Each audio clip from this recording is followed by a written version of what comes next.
سابق وزیر اعظم عمران خان کا روس سے پیٹرولیم مصنوعات 30% سستی قیمتوں پر خریدنے کا دعویٰ جھوٹا ثابت ہو گیا ہے۔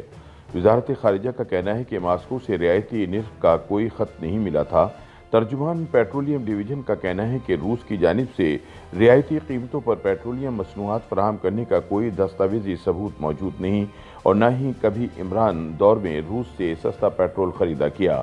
حکومتی ذرائع کے مطابق سابق وزیر اعظم کے دورہ روس کے موقع پر خام تیل، پیٹرولیم مصنوعات اور LNG ایجنڈے میں شامل نہیں تھی۔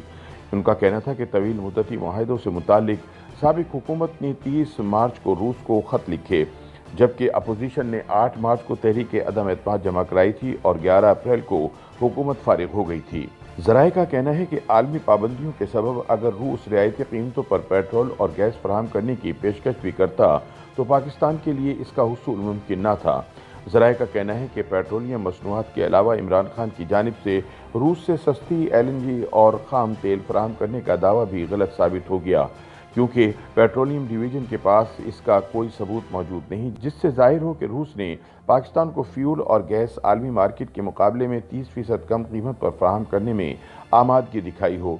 پیٹرولیم ڈویژن کے ترجمان اور جوائنٹ سیکرٹری ڈیولپمنٹ سید ذکریہ علی شاہ نے بتایا کہ ہمارے پاس اس بات کا کوئی دستاویزی ثبوت نہیں کہ روس نے PTI حکومت کو خام تیل، پیٹرولیم مصنوعات یا LNG 30% کم قیمتوں پر فراہم کرنے پر آمادگی ظاہر کی ہو۔ سابق وزیر اعظم عمران خان نے 24-25 فروری کو روس کا دورہ کیا تھا، جس کے ایجنڈے میں Pakistan stream gas pipeline منصوبہ بھی شامل تھا۔ 25 فروری 2022 کو عمران خان نے روسی صدر ولادیمیر پوٹن سے 3 گھنٹے ملاقات کی تھی اور پھر دعویٰ کیا تھا کہ روس پاکستان کو 30% کم قیمت پر پیٹرولیم مصنوعات فراہم کرے گا۔ تاہم پیٹرولیم ڈویژن کے اعلیٰ حکام کا کہنا تھا کہ دورہ روس کے موقع پر خام تیل، پیٹرولیم مصنوعات اور LNG ایجنڈے میں شامل نہیں تھی۔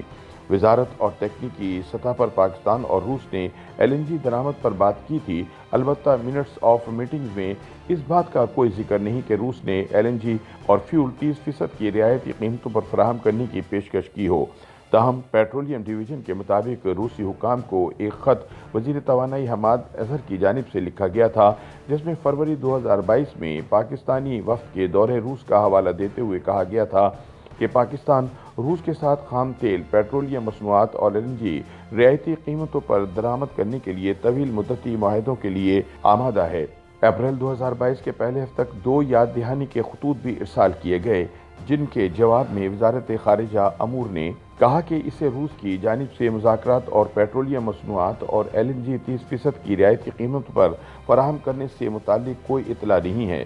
دلچسپ بات یہ ہے کہ سابق وزیر اعظم نے روس سے واپس آنے کے بعد اپنے اعلامیے میں بھی اس بات کا ذکر نہیں کیا تھا کہ ماسکو نے پاکستان کو خام تیل، پیٹرولیم مصنوعات اور LNG 30% سستی فراہم کرنے کی کوئی پیشکش کی تھی۔ وزیر توانائی نے اس بارے روسی حکام کو خط لکھنے میں 1 ماہ سے زائد کا وقت لیا، جبکہ اپوزیشن نے 8 مارچ 2022 کو قومی اسمبلی سیکریٹریٹ میں تب کے وزیر اعظم عمران خان کے خلاف تحریک عدم اعتماد جمع کروائی تھی۔ تاہم حقیقت یہ ہے کہ روس کے ساتھ 30% سستی پیٹرولیم مصنوعات یا LNG خریداری پر کوئی معاہدہ نہیں ہوا تھا۔ YouTube پر گوگلی نیوز دیکھنے کے لیے youtube.com کی سرچ بار میں گوگلی نیوز TV ٹائپ کریں۔ گوگلی نیوز کے پیج پر سرخ رنگ کے سبسکرپشن والے بٹن پر کلک کرنا نہ بھولیے۔ YouTube پیج پر اپلوڈ ہونے والی ویڈیوز سے باخبر رہنے کے لیے بیل آئیکن پر کلک کیجیے۔ آپ کو ہر نئی ویڈیو کے بارے میں نوٹیفیکیشن موصول ہو جائے گا۔